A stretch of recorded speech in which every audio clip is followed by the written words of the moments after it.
asked her, are you selling these puppies? She's like, I'm selling them. So then I asked her, how much is it? And then she said, I'm selling them for $1,500.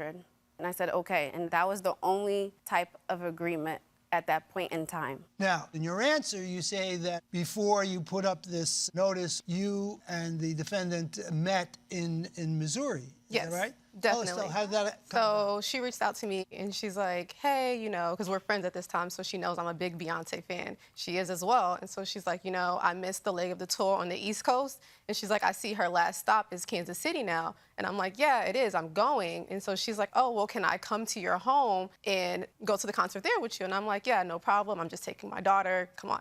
So she comes, and that's when we talk about the puppy. And I'm like, hey, yeah, I'm about to breed her again. And she's like, hey, you know, I want a Goldendoodle. And I'm like, okay, well, this is what we do. And so I usually have my people sign 2 contracts. One, just to hold the puppy, and they usually put a $500 deposit down. And then 2, like after they're born, when they decide on which puppy. And in the contract, it tells you that... Well, let's stop for a moment. You contend that this was an oral agreement, that all that you understood your responsibilities to be was to pay her $1,500 before you received the puppy. Is that correct?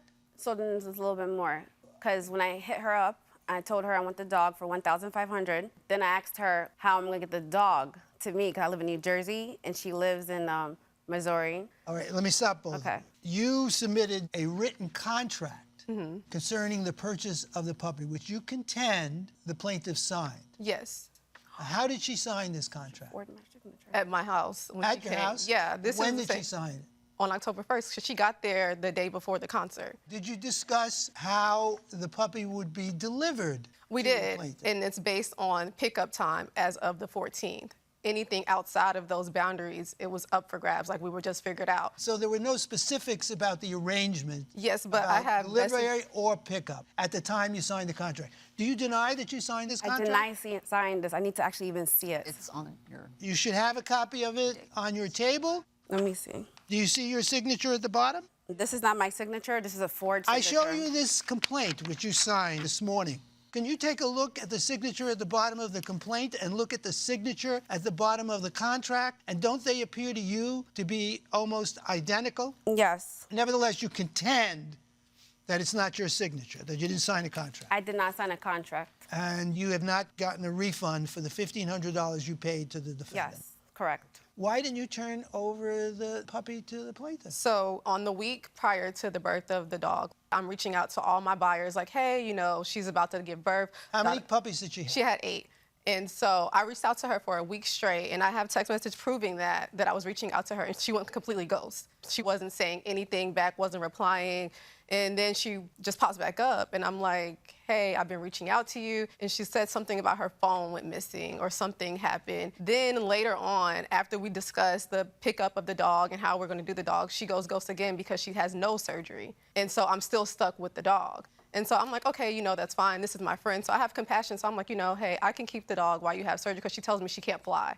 All this back and forth, mind you, 3 months have gone by. The dog was born on December 27th. She's supposed to be gone by February 14th.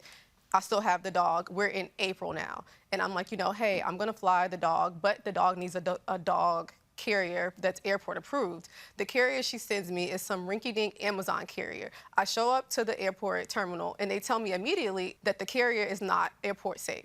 Like, I can't get on the airplane. And so I call her. I'm in the airport after I pay for the flight. I'm like, I'm ready to get this dog out of my house. I've been grooming the dog, feeding the dog, housing the dog. I call her, and I'm like, hey, I told you this carrier needed to be from Petco, where it states that it's airport approved. And she's like, oh, well, I saw it on Amazon, and it said the same thing. I'm like, they're not going to allow this dog to fly. So either you're going to pay the $150 for this new carrier, or I'm just going to stop here. Like, it's just too much. And she decides then that she's not going to do it. She sends me these text messages. She's like, I'm not doing this, that. And I'm like, you know what? At this point, you've already reached the contract. I'm done handing out favors. So what did you do with the dog?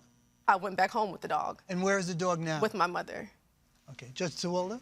At some point, the plaintiff was saying to you that she was just going to fly out to Missouri and get the dog, right? So she only insisted to fly out. She threatened me to fly out, actually. That was a threat. When after I told her, I was like, you know what, I'm done with this. Like, if you're not going to send the $150 for him to fly while I'm standing here in this airport. Right. At some point, she's telling you, I'm coming to pick up the dog. Yes. Because you have her entire amount of money, right? $1,500. And so my thing with that is... And you were saying, no, you're not. Yeah. You're not invited. I'm done with... Exactly.